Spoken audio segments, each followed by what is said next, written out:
When major obstacles face society, sometimes leaders emerge from the most unlikely places.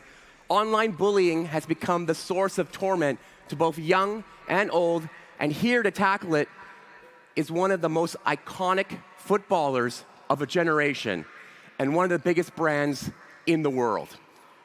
Before we bring him out, please give a big Web Summit welcome to PUMA's Adam Petrick.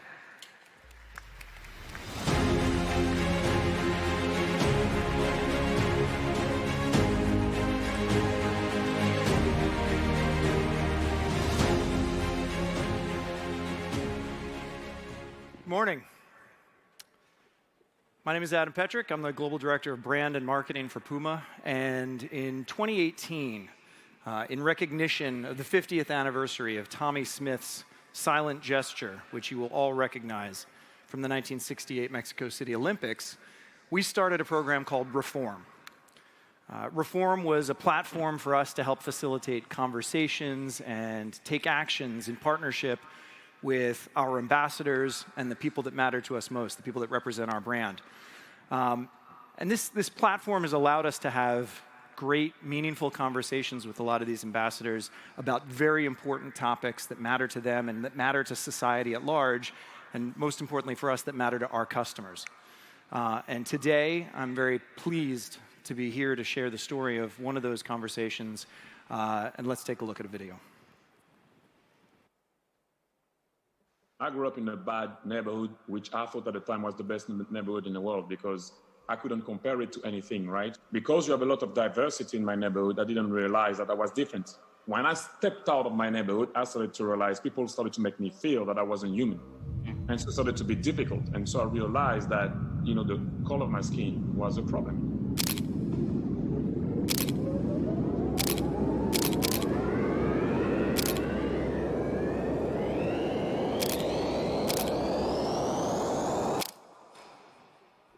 Ladies and gentlemen, Thierry Henry.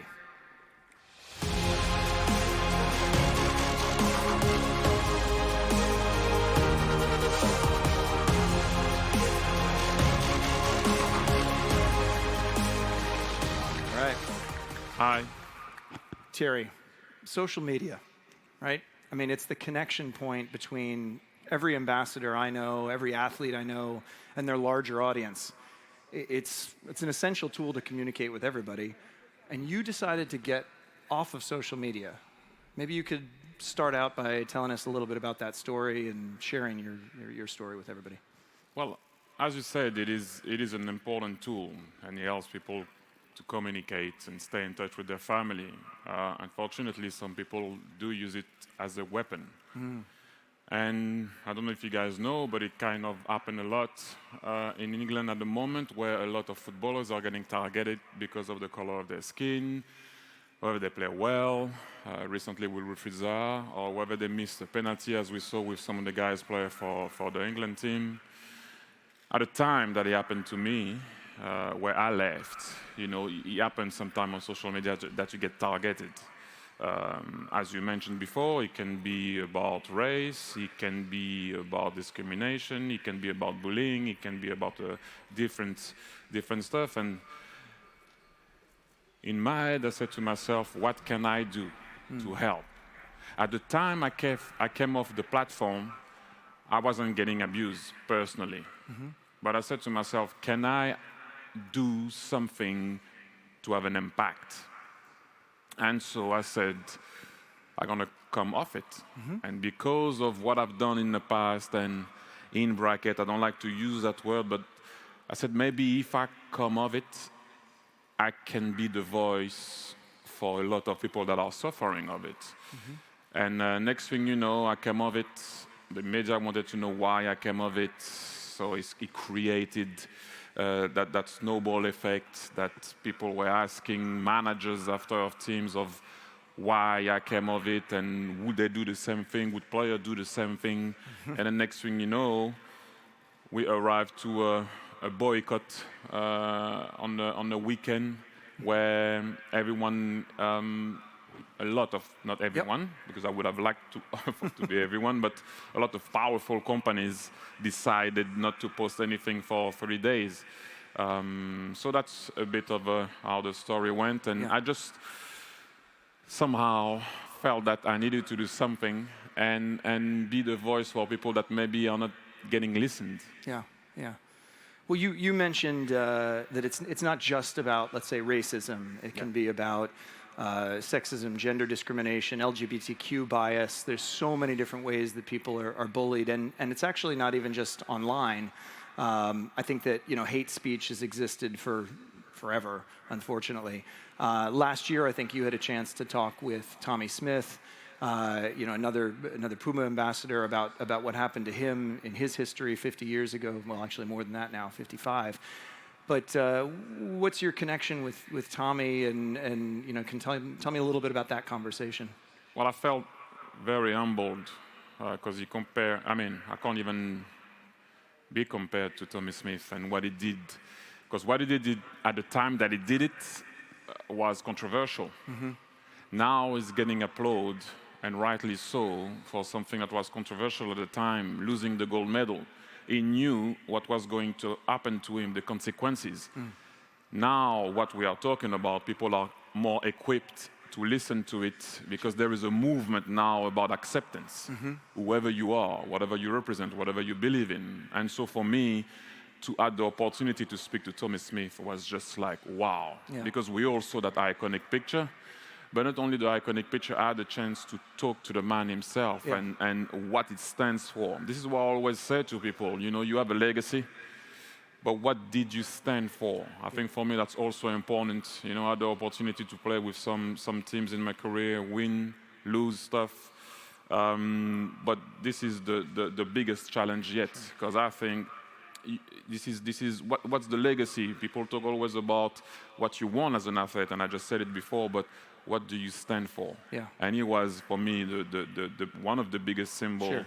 I will be honest, in sports for that. Well, like you said, it's bigger than us, right? It's about what we stand for. You have an incredible career, one of the greatest of all time, honestly. But what are you standing for? What's your legacy going to be? And I think at this point, we're at a question, an inflection point, let's say. What do you think needs to happen next? I mean, in your humble opinion, as a player, as an athlete, as an influencer, what do you think needs to happen? We need help. When I was about to say hi, that's wrong. That's a good point. We need help. I need help. You need help. Absolutely. Because we all getting touched by it. I'm going to always talk about my community and how it impacted me as a youngster or as an athlete. But kids are getting bullied. That leads sometimes for them to commit suicide. Not only kids, by the way, but it is at times, I will mention it again, it is a good weapon, but sometimes it can be a really dark place when you feel isolated on it. But what can happen? What needs to happen? You need help from the people in higher power, higher position. And for that, to be able for them to move, we need to be together. We need to be a team to make sure that they can do something. Excellent point. When that happened in the UK, after the boycotting of the companies, I started to speak with MPs in England. It was mentioned in the Queen's speech on hate, which was big. Then that went into, obviously, MPs talking about it, wanted to talk to me and players and others. But once again, the main thing for me is that we need to come together in order to make sure that those people can maybe legislate a law that will make those platforms be accountable with what's happening on their platform, basically. Yeah, I think accountability is a key part of this, right? Holding people accountable for their actions, not only as individuals, but also really the platforms, the forums themselves. I think you came to me over the summer at some point. You had a tough conversation. You had a tough message for me. It was like, we got to do something here together, because you can't do it on your own. I can't do it on my own. And that was when we started to get into this conversation about this campaign. Creating this message of highlighting the hate. What was your message for me at the time? Well, it was, I guess, at time tough. The simple question was, what are you going to do? Yeah. That's was basically what it was. And then I transform it to exactly what I'm saying since the beginning. What are we going to do? Because I've been with PUMA for a very long time, and I say it as a family, and you cannot do stuff alone. So I was like, are you going to join in with what's happening, especially in the UK, but in and around the world? There always have been a story that people didn't want to talk about. But I ask you, what are you going to do, and what do you stand for? When I say you, PUMA. Yeah. Obviously, not you and that was it. as an individual. So we have this conversation. We end up at this place where we develop a campaign, a concept called Highlight the Hate, which is about basically bringing attention to the issue and doing it in a bunch of different ways with a bunch of different methods. For you personally, what's your piece in this? What's your component in this? Well, it's like I mentioned before. You know, I'm a nobody, really. If you're alone, you are. Yeah, sure. The strength of the pack is the most important thing. This is why I called you. This is why you need players, you in the audience, to understand that it touches us all, not only because of the color of my skin. The problem that I have sometimes is I've done interviews, shows, and people see my color and they automatically think that I'm talking about racism. Yeah. Yes, I will talk about my community, and it's very important, but a lot of stuff are happening on those platforms. And so raising awareness, making sure that you explain to people that it can have an impact on your kids, on yourself, on whoever. We're all being touched by it, directly or indirectly. Yeah. So this is one of the things that for me I'm trying to do, but alone, I'm nothing. Well, you're the mouthpiece for us, and you're really the tip of the sword when it comes to this campaign. I think that you're the person who's having the conversation with legislators. You're really pushing it and creating the awareness for us. But that's just the beginning, right? Yeah. So you've said it's a we problem, it's an everybody problem. And I think one of the questions I had to ask myself as well is what can we do as a brand? What can we as a company do? There's an organization called the Conscious Advertising Network that I was tuned into not long ago. And one of the things that I think I struggle with a little bit in our conversation is to get to a fine point about what it is that we're asking the platforms to do as advertisers. We can boycott if we want to, but we can do whatever we want, but how can we actually help the platforms? How can we engage in a conversation that's positive to make change? And these guys, the Conscious Advertising Network, I think they've given me some answers on that. Really focused on publishing hate speech policies, which aren't always easy to find, including things like emojis in those hate speech policies, which can be so damaging. Being very clear about advertising their zero tolerance policies. They have zero tolerance policies, but do they make people aware of that? And then enforcing the policies. And then, one thing that I think is also critical is it's very easy to police, certain things like intellectual property protection, that sort of thing. But if we can just slow down people when they are, about to, let's say, commit an act of hate speech, slow people down with interstitials. Let's ask the platforms to do that, and then police those posts in particular. That's some very specific things that we're asking the platforms to do. It is, and can it be a safe place for my kids or whoever, me or whoever is guys here, to navigate on? Mm-hmm. It's very important because all those points that you mentioned are great. We know that. Yes. But when you find that they generate money through hate, it's very difficult when your medicine is your poison. This is what makes them. So it's very difficult. I tried to reach at times, they didn't want to talk, but when the boycott happened, they wanted to talk to me. I was like, well, I don't know what we need to talk about now. I think holding people accountable. If you try to put a video that you don't have the rights of, and you try to press enter and send it, you can't do that, because they know they will get sued. Mm-hmm. Being genuine, being nice doesn't generate money. Right. So obviously, if it doesn't have an impact on their pockets, they don't act quickly. This is why sometimes they don't really talk about, or if something happened bad on those platforms, you need to report it. Yeah. I don't know how many times before they do something, but you can't send a video. Mm-hmm. And also another thing that I always say, can we know who's behind those accounts? Mm-hmm. Can we know who email it is? Not a fake email or fake number. You know, if you want to buy a house, you have to talk about, you have to tell how many teeth you have, or your dad or your mom, and give I don't know how many bank account details before you do anything. But you can open an account just like that, without getting any answers sometimes of the what and or whatnot of what's happening. Sorry, on those things. And I think this is one of the things.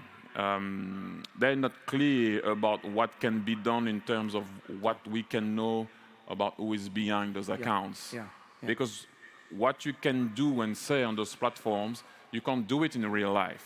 Well, that's a good point. Yeah, I mean, I think you know, there's something that we all can do. Society, every one of us, we know that if you and I were sitting in a restaurant this morning, and you know, if one of us decided to abuse the other verbally, you know, people would have had a problem with that, and yet in the online forum, it's not or it is acceptable. I think one of the other things that we know is that a lot of people, all the followers of your account, of PUMA's accounts, of all of our ambassadors' accounts, all those followers, I think a lot of times will say, yeah, online hate is unacceptable, but what can I do? How can I take my intention to stop online hate and turn it into action? And I think that for me, you know, the answer is about just being more human, you know, being more humane, understanding people, listening to them, you know, trying to speak to people who've been victims and to share their pain. But I think now, you know, our goal literally is to establish a place where people can actually come together to take actions and turn that intention into actions. So we partnered with an organization called Game of Our Lives. It's an online platform, a social action platform that is going to help us and help you become the captain of this team. But let's take a look at what Goal does. We are in the game of our lives.